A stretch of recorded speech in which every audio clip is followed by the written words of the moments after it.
आप सभी का हमारे YouTube चैनल के ऐसे हम इंग्लिश ग्रामर क्लासेस में स्वागत है।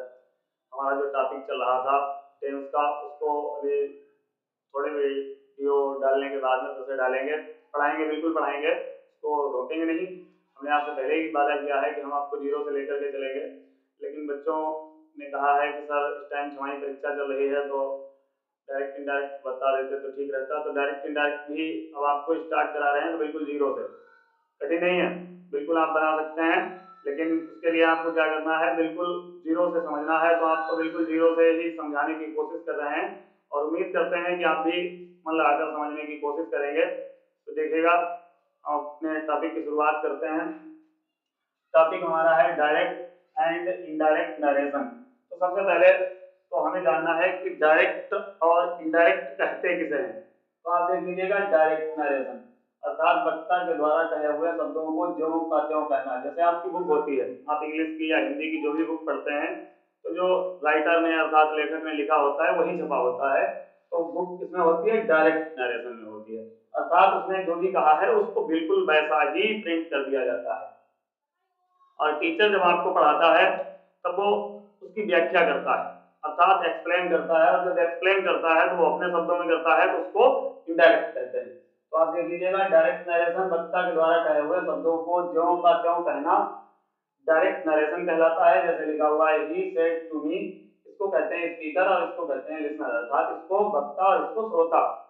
और जो ये कहता है और जो ये सुनता है वही ये बात होती है, तो इसको इसीलिए इन्वर्टेड कॉमा के अंदर भी बंद रखते हैं, अर्थात ये वही बात है। इसको डायरेक्ट का मतलब होता है प्रत्यक्ष और नरेशन का मतलब होता है कथन। फिर आप देख लीजिएगा, इनडायरेक्ट नरेशन वक्ता के कहे हुए शब्दों को ज्यों का त्यों ना कहकर अपने शब्दों में कहना। अर्थात हमने आपको पहले ही बताया कि जब बुक जो होती है वो डायरेक्ट में होती है, और जब टीचर आपको पढ़ाता है तब वो अपने शब्दों में उसकी व्याख्या करता है, कुछ थोड़ा बहुत अपने पास से ही प्रयोग करता है। तो कहते हैं वक्ता के कहे हुए शब्दों को ज्यों का त्यों ना कहकर अपने शब्दों में कहना इनडायरेक्ट नरेशन कहलाता है। जैसे ये लिखा हुआ है, he told me that he was writing a letter. अब आप देख लीजिएगा, यहाँ पे लिखा हुआ है, ही सेड टू मी, उसने मुझसे कहा कि मैं एक पत्र लिख रहा हूँ। यहाँ पर देख लीजिएगा, ही टोल्ड मी, उसने मुझे बताया, that he was writing a letter, उसने मुझे बताया कि वह पत्र लिख रहा था। अब देख लीजिएगा दोनों में अंतर, उसने मुझसे कहा कि मैं पत्र लिख रहा हूँ, और यहाँ पर क्या हो गया, बात वही है, बात वही है। और कुल मिला के इसका दूसरा नाम होता है कॉम्प्लेक्स।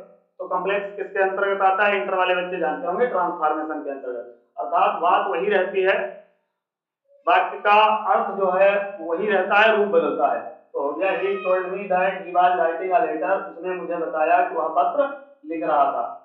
अब डायरेक्ट इनडायरेक्ट को बनाना सीखने के लिए इसके हमें कौन कौन से पार्ट होते हैं और उनके नाम क्या होते हैं ये जानना बहुत जरूरी है। तो देख लीजिएगा, जैसे ये वाक्य लिखा हुआ है, ही सेड टू मी और comma inverted comma I am writing a letter.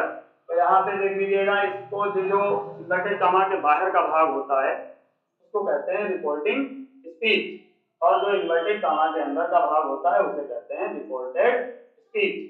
तो ध्यान रखिएगा, जरूरी नहीं है, इन्वर्टेड कॉमा के अंदर वाला भाग पहले भी हो सकता है और जो इन्वर्टेड कॉमा के बाहर होता है वो बाद में भी हो सकता है, लेकिन नाम वही रहेंगे। जो इन्वर्टेड कॉमा के बाहर है उसको रिपोर्टिंग स्पीच कहेंगे, और जो इन्वर्टेड कॉमा के अंदर है उसको रिपोर्टेड स्पीच कहेंगे। इसको रिपोर्टेड स्पीच क्यों कहते हैं ये भी जान लीजिएगा, क्योंकि ये जो कहता है और ये जो सुनता है वो ये बात होती है, अर्थात ये बात की गई होती है, तो इसीलिए इसको कहते हैं रिपोर्टेड स्पीच।